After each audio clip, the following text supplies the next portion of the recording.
Today, he has not even respect for those who put him in that office. When he was Minister of State in Education,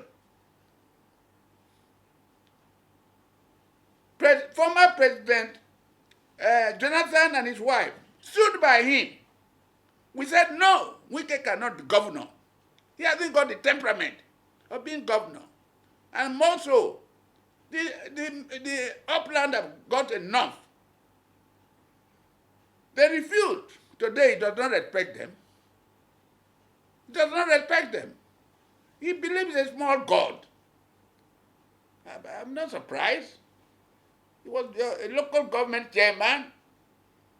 And today, he's now Minister of FCT, the second man from the South to occupy that office. So I'm calling on Mr. President Tinubu to call him to order and leave peace to reign under the present governor in Rivers State. We will not accept wicked dictation. He should mind himself. Take care of himself. He's becoming too dictatorial, too controversial.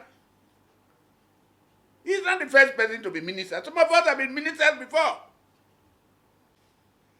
I understand what he wants to do, remove the present governor, now that he refused to be controlled by him.